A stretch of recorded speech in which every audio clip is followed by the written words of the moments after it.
Yet all this was only the prologue of the actual Dunwich horror. Formalities were gone through by bewildered officials, abnormal details were duly kept from press and public, and men were sent to Dunwich and Aylesbury to look up property and notify any who might be heirs of the late Willoughby Watterly.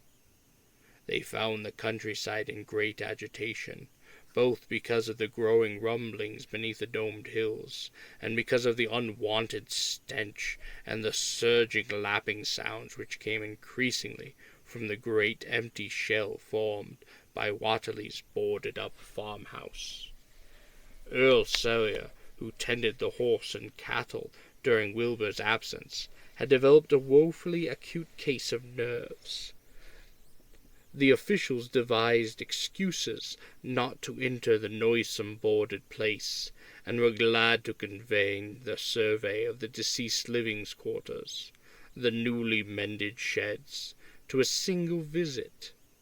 They filed a ponderous report at the courthouse in Aylesbury, and litigations concerning heirship are said to be still in progress among the innumerable Watterleys, decayed and undecayed, of the upper Miskatonic Valley.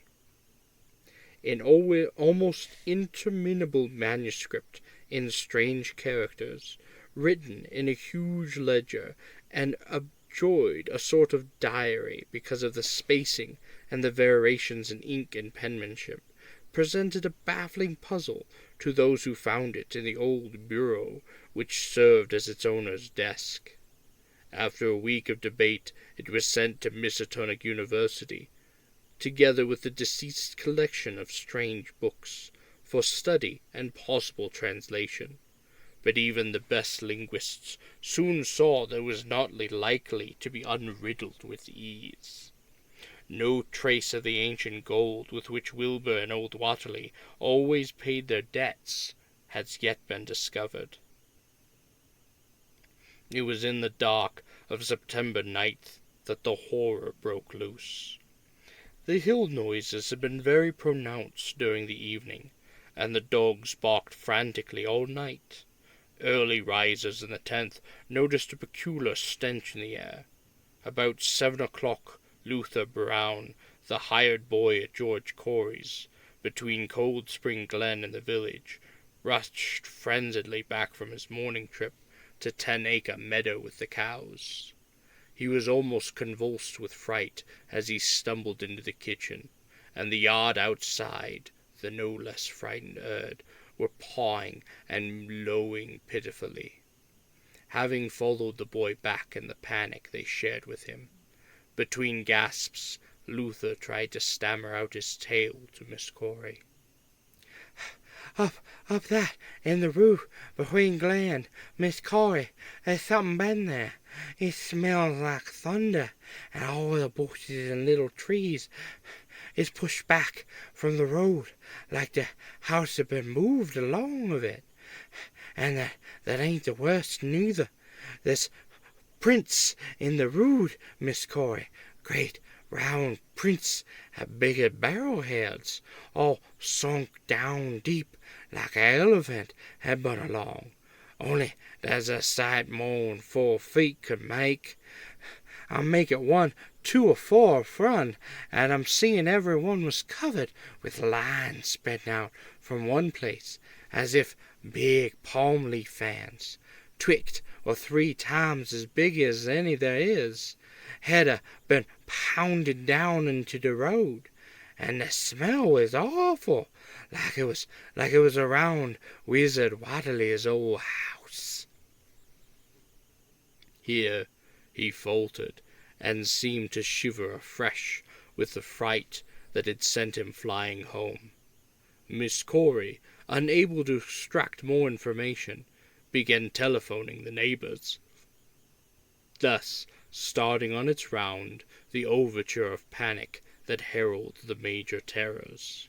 When she got Sally Sawyer, housekeeper at Seth Bishop's, the nearest place to Watterly's, it became her turn to listen instead of transmit, for Sally's boy Chauncey, who slept poorly, had been up on the hill toward Watterly's, and had dashed back in terror after one look at the place, and at the pasturage which Mr. Bishop's cows had been left out all night. "Yes, Miss Corey," came Tally's tremulous voice of the party wire. "Chancy he just came back a-posting, and couldn't have talk a foot-burn scat. He says old Wadley's house is all blowed up, with the timbers scattered around like there'd been dynamite inside. Only the bottom floor ain't, though, but it's all covered with a kind of tar-like stuff that smells awful, and drips down off in the edges onto the ground where the shard timbers are blown away. I'd awful kinder marks in the yard, too. Great round marks big around than a hawk's head, and all sticky with stuff like is on the blowed-up house. Chancy, he says it leads off into the mudders, where a great swath of where the barn is matted down, and all the stun walls tumbled every which way wherever it goes. And he says he, Miss Corey, as how he sought to look for Seth's cows, frightened as he was, and found 'em in the upper pasture near the devil's hop yard in an awful shape. Half of 'em's clean gone, and no half of them that's left is sucked most dry blood, with sores on them like there's been on Wadley's cattle ever since Lavinia's brat Black was born. Seth, he's gone about in here to look at 'em, though I'll vow he ain't care to get very nigh Wizard Wadley's. Chancy done look keerful to see what the big matted down swath like after it left the pasturage, but he says he thinks it up and tends near the glen run to the village. I tell you, Miss Corey, there's something abroad as there hadn't oughter'd be abroad, and I for one think that Black Wilbur Wadley, as comes to the bad end he deserved, is at the bottom of the breeding of it. He wasn't all human himself, I always say to everybody, and I think he ought know Wadley must raised to something in that nailed-up house. He ain't ever even so human as he was. That's always been unseen things around Dunwich. Oh, living things that ain't human and ain't for good for human folks. Well, the ground was a-talking last night, and towards morning, Chancy, he heard the whippoorwill so loud in old Cold Spring Glen he couldn't sleep none. Then he thought he heard a faint like sound over towards Wizard Wadley's, a kind of ripping or tearing of wood, like some big box or crate was being opened for off. Well, with this and that, he didn't get to sleep at all sun-up, and sooner was he was up this morning, he got over to Wiley's and saw what the matters. He see enough, I tell you, Miss Corey. This don't sound no good, and I think it was all the men folks ought to get up and party and do something. I know something's awful about, and I feel my time is nigh, though only God knows just what he is. Did you, Luther, take account of what them big tracks led to? Nah, wow, Miss Coy, if they was on the Glen road, this side of the Glen, and ain't got to your house yet, I calculate they must be going to Glen themselves. They would do that. I always says Cold Spring Glen ain't no healthy nor decent place. The whippoorwills and fly-flies never did act like they was creatures of God, and they seem as say as a kin to hear strange things a-rustling, a-talking in the air down afore a stand in the right place, between the Rockefalls and the Bear's Den. By the noon fully 3/4 of the men and boys of Dunwich were trooping over the roads and meadows between the new-made Waterley ruins and Cold Spring Glen, examining the horror, the vast, monstrous prints, the maimed bishop cattle, the strange, noisome wreck of the farmhouse, and the bruised, matted vegetation of the fields and roadsides. Whatever had burst loose upon the world had assuredly grown down into the great sinister ravine, for all the trees on the banks were bent and broken, and a great avenue had been gouged in the precipice hanging underbrush. It was as though a house, launched by an avalanche, had slid down through the tangled growths of the almost vertical slope. From below no sound came, but only a distant, undefinable footer, and it is not to be wondered at that the man preferred to stay on the edge and argue, rather than descend and beard the unknown cyclopean horror in its lair. 3 dogs that were with the party had barked furiously at first, but seemed cowed and reluctant when near the glen. Someone telephoned the news at the Alberley Transcript, but the editor, accustomed to wild tales from Dunwich, did no more than concoct a humorous paragraph about it, an item soon afterwards reproduced by the Associated Press. That night everyone went home, and every house and barn was barricaded as stoutly as possible. Needless to say, no cattle were allowed to remain in open pasturage. About 2 in the morning a frightful stench and the savage barking of the dogs awakened the household at Elmer's Fry, on the eastern edge of Cold Spring Glen, and all agreed that they could hear a sort of muffled swishing or lapping sound from somewhere outside.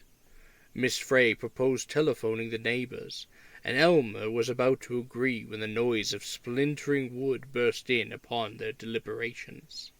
It came apparently from the barn, and was quickly followed by hideous screaming and stamping amongst the cattle. The dogs slavered and crouched close to the feet of the fear-numbed family. Fry lit a lantern through force of habit, but knew it would be death to go out into that black farmyard. The children and the womenfolk whimpered, kept from screaming by some obscure vestigial instinct of defense which told them their lives depended on silence. At last the noise of the cattle subsided to a pitiful moaning, and a great snapping, crashing, and crackling ensued. The friars, huddled together in the sitting-room, did not dare to move until the last echoes died away far down in Cold Spring Glen. Then, amidst the dismal moans from the stable and the demonic piping of late whippoorwills in the glen, Selina Fry tottered to the telephone and spread what news she could tell of the second phase of the horror. The next day all the countryside was in panic, and cowed, uncommunicative groups came and went where the fiendish thing had occurred. 2 titan swaths of destruction stretched from the glen to the Fire farmyard, monstrous prints covering the bare patches of ground, and one side of the old red barn had completely caved in. Of the cattle, only a quarter could be found and identified. Some of these were in curious fragments, and all that survived had had to be shot. Earl Sawyer suggested that he help by asked from Aylesbury or Arkham, but others maintained it would be of no use. Old Zebulon Watterly, of a branch that hovered about halfway between soundness and decadence, made darkly wild suggestion about rites that ought to be practiced on hilltops. He came of a line where tradition ran strong, and his memories of chantings in the great stone circles were not altogether connected with Wilbur and his grandfather. Darkness fell upon a stricken countryside, too passive to organize for real defense. In a few cases, closely related families were bound together and watched in the gloom under one roof, but in general there was only repetition of the barricading of the night before, and a futile, ineffectual gesture of loading muskets and setting pitchforks handedly about. Nothing, however, occurred except some hill noises, and when the day came there were many who hoped that the new horror had gone as swiftly as it had come. There were even bold souls who proposed an offensive expedition down in the glen, though they did not venture to set an actual example to the still reluctant majority. When night came again, the barricading was repeated, though there was less huddling together of families. In the morning, both the Fry and the Seth Bishop household reported excitement among the dogs and vague sounds and stenches from afar, while early explorers noted the horror, a fresh set of monstrous tracks in the road skittering Sentinel Hill. as before the sides of the road shewed a bruising indicative of the blasphemy stupendously bulk of the horror, whilst the conformation of the tracks seemed to argue a passage in two directions, as if the moving mountain had come from Cold Spring Glen and returned to it along the same path. At the base of the hill, a 30-foot swath of crushed shrubbery saplings led steeply upward, and the seekers gasped when they saw that even the most perpendicular places did not deflect the inexplicable trail. Whatever the horrors was, it could scale a sheer stony cliff of almost complete verticality, and as the investigators climbed around to the hill's summit by safer routes, they saw that the trail ended, or rather reversed there. It was here that the Waterleys used to build their hellish fires and chant their hellish rituals by the table-like stone on May Eve and Hallowmass. Now that the stone formed the centre of a vast space thrashed around by the monstrous horror, whilst upon its slightly concave surface was a thick and fetid despot of some tarry stickiness observed on the floor of the ruined Waterley farmhouse when the horror escaped. Men looked at one another and muttered. Then they looked down the hill. Apparently the horror had descended by a route much the same as that of its ascent. To speculate was futile. Reason, logic, and normal ideas of motivation stood confounded. Only old Zebulon, who was not with the group, could have done justice to the situation or suggest a plausible explanation. Thursday night began much like the others, but it ended less happily. The whippoorwills in the glen had screamed with such unusual persistence that Minnie could not sleep, and about 3 a.m. all the party telephones rang tremulously. Those who took down the receivers heard a fright-mad voice shriek out, "Help! Oh, my God!" and some thought a crashing sound followed the breaking off of the exclamation. There was nothing more. No one dared do anything, and no one knew till morning whence the call came. Then those who heard it called to everyone on the line, and found that only the Frys did not reply. The truth appeared an hour later, when a hastily assembled group of armed men trudged out to the Fry place at the head of the glen.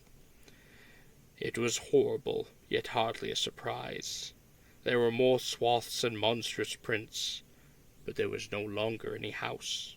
It had caved in like an eggshell, and amongst the ruins nothing living or dead could be discovered, only a stench and a tarry stickiness.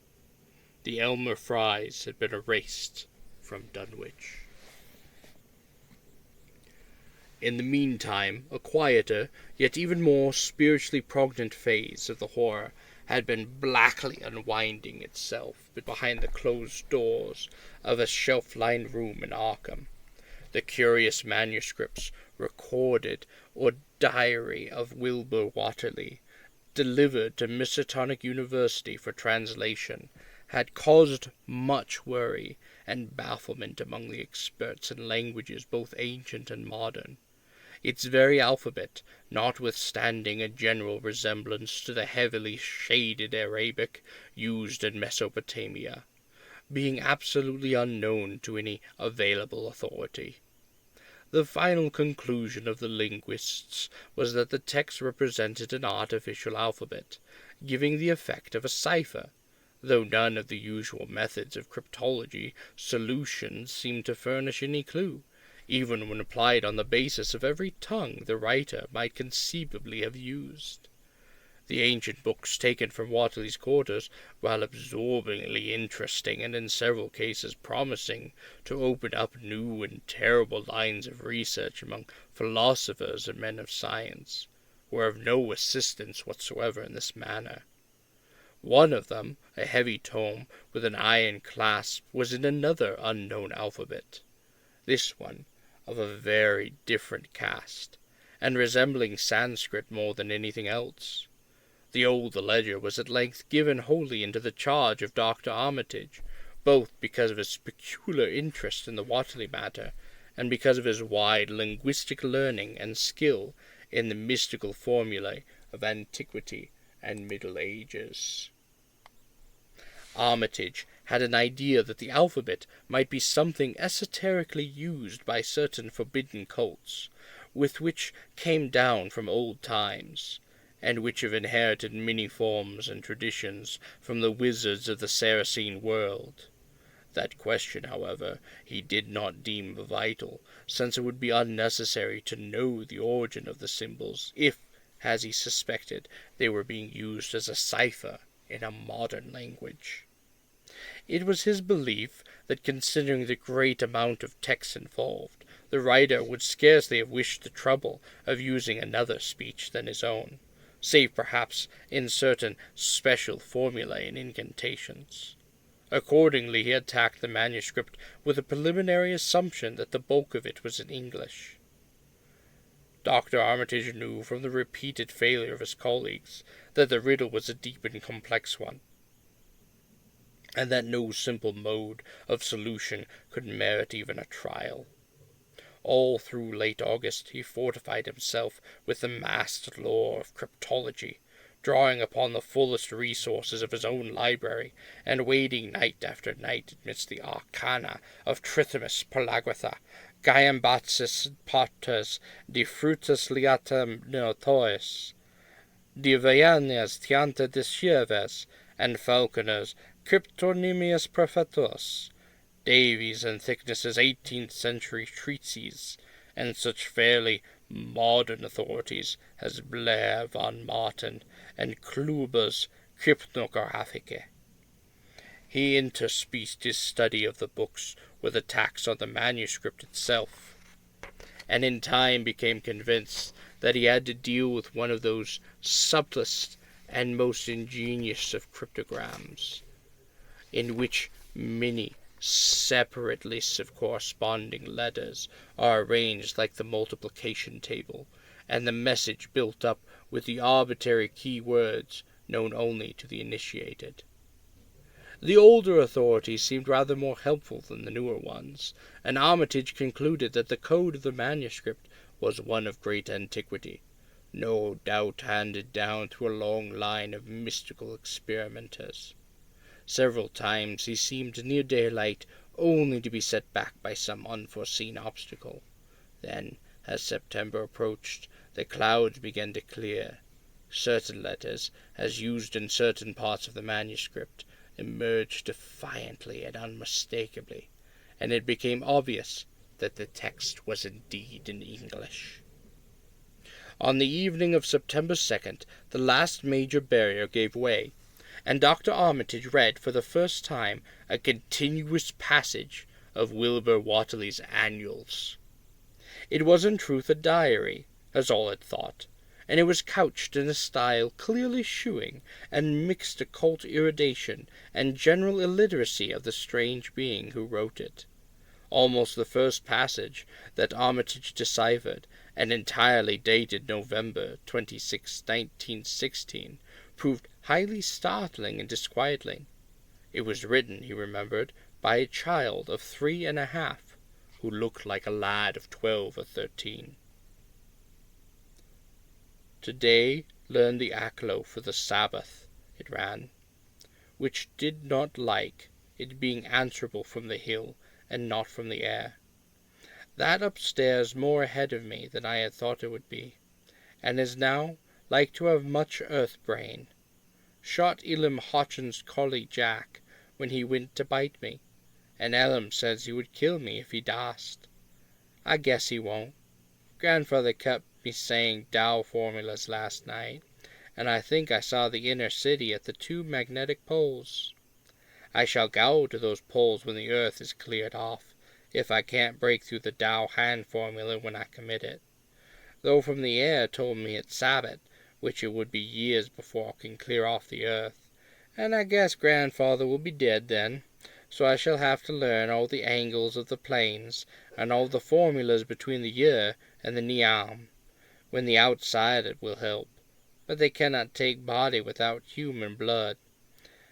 That upstairs looks it will have the right cast. I can see it a little when I make the Vorse sign, or blow the powder of Ingalls at it, and is near like him at Mary Eve on the hill. The other face may wear off some. I wonder how I shall look when the earth is cleared, and there are no earth beings on it. He that came with the ox above said I may be transfigured, there being much of outside to work on. Morning found Dr. Armitage in a cold sweat of terror and a frenzy of wakeful concentration. He had not left the manuscript all night, but sat at his table under the electric light, turning page after page after shaking hand, as fast as he could decipher the cryptic text. He had nervously telephoned his wife he would not be home, and when she brought him breakfast from the house, he could scarcely dispose of a mouthful. All that day he read on, now and then halted maddeningly, as a reapplication of the complex key became a necessity. Lunch and dinner were brought him, but he ate only the smallest fraction of either. Towards the middle of the next night he dozed off in his chair, but soon woke out of a tangle of nightmares, almost as hideous as the truths and menaces to man's existences that he had uncovered. On the mornings of September 4th, Professor Rice and Dr. Morgan insisted on seeing him for a while, and departed trembly and ashen grey. That evening he went to bed, but slept only fitfully. Wednesday, the next day, he was back at the manuscript, and began to take copious notes, both from the current sections and from those he had already deciphered. In the small hours of the night he slept a little in an easy-chair in his office, but he was at the manuscript again before dawn.